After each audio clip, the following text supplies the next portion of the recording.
There's something haunting about Train to Busan.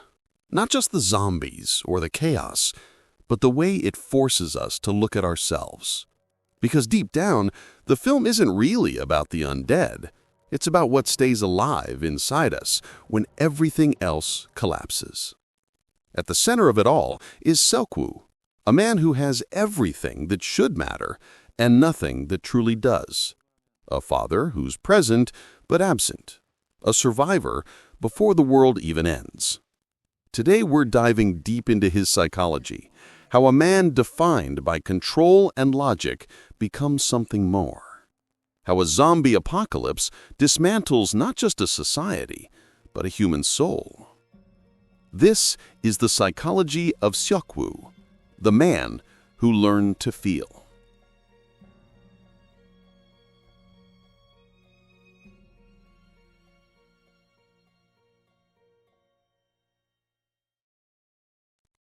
Seok-woo is the emotional spine of Train to Busan.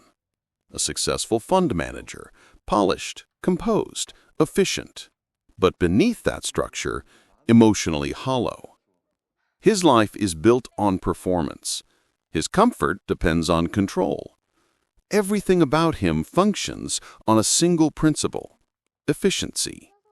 He's fluent in transactions, but a stranger to connection. Psychologists call this instrumental rationality, when you start to measure people the way you measure profit. Their value becomes conditional, quantifiable. Relationships become assets and liabilities. And Seok-woo, he's mastered it. To the world, he's competent. To his clients, indispensable. But to his daughter, Suwon, he's just missing.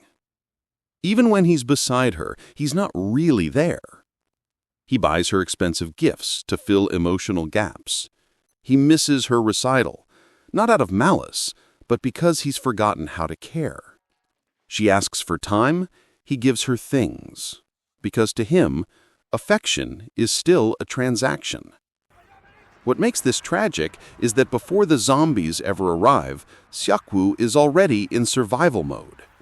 Emotionally, he's been living through his own apocalypse, one where empathy is extinct. In the beginning, this mindset seems efficient. Detached people don't panic. They make rational decisions. They survive. But crises, real crises, have a way of cracking that illusion. When the outbreak hits the train, his instincts kick in. He acts fast, calculating, isolating, closing doors. He saves himself and Suwon without hesitation. It's textbook survival, logical, precise, and utterly cold. But logic only gets you so far. And as the screams echo through the train, something inside him begins to fracture. He watches others do what he can't. Sang-hwa throwing himself into danger for strangers. Suwon begging him to help. That raw, irrational compassion doesn't fit his equations. And that's exactly why it matters. There's a psychological concept called moral elevation. That involuntary warmth we feel when we witness selfless acts. It's not just emotional, it's physiological. It activates the same circuits in the brain that drive empathy, cooperation, even courage. And for Seok-woo, that spark ignites something long buried. Each act of kindness around him chips away at the walls he's built. The train isn't just a setting anymore. It's a crucible. Every carriage forces him to confront what he's become. Sang-hwa and Sang-kyung, the expectant couple, embody everything he's not. Open, emotional, messy. Sang-hwa mocks him, calls him out, breaks through the illusion that detachment equals strength. That moment hurts, because he's right. For the first time, he feels shame not for failing to survive, but for failing to care. Psychologists call this cognitive dissonance. When your behavior and your values start to conflict so deeply that the mind can't keep pretending they align. That discomfort drives change.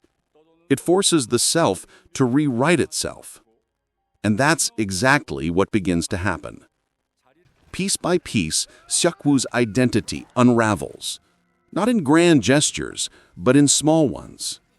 A hesitation before closing a door. A glance back at someone he could have left behind.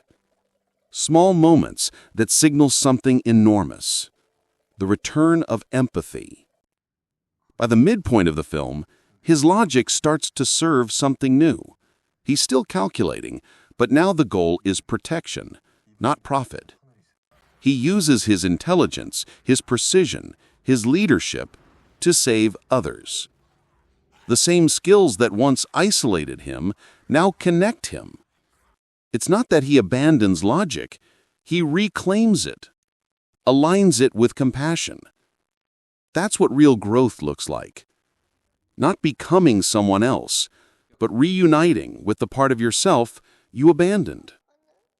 There's a moment when Soo-won looks at him, disappointed, yet still hopeful, and it breaks something open in him.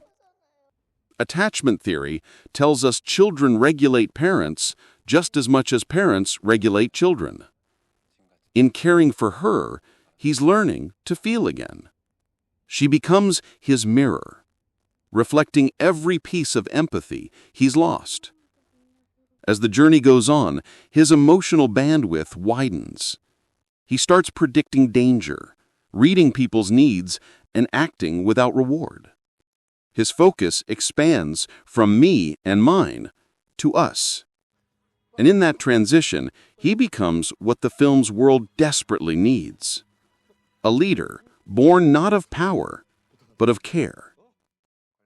By the time we reach the final act, there's no trace of the detached man from the opening. He doesn't pause, he doesn't debate, he moves, he protects. Each act of compassion costs him something: time, safety, blood. But it also brings him closer to something far rarer: meaning. Because in the psychology of survival, meaning is the thing that separates living from merely existing. And Seok-woo finally understands that.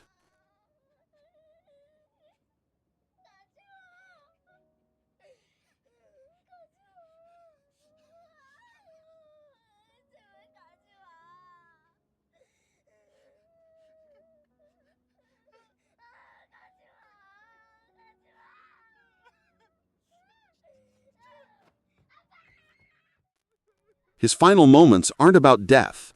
They're about integration, the merging of who he was with who he's become. He's no longer the man who shut doors. He's the man who holds one open. That single act, holding a door instead of closing it, completes his arc.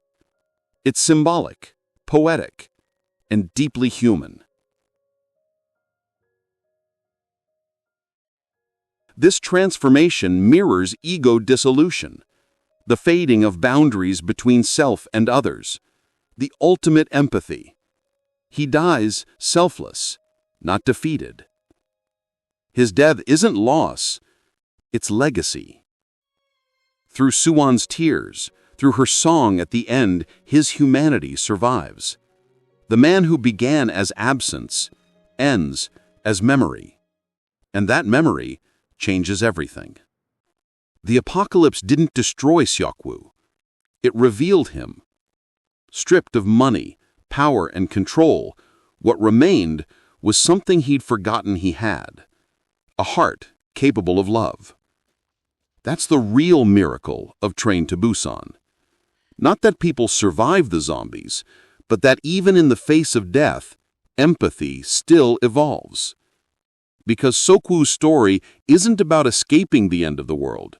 It's about finally learning how to live in it.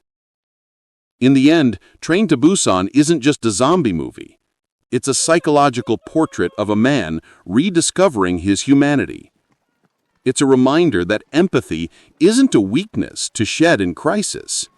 It's what keeps us from becoming the very monsters we fear.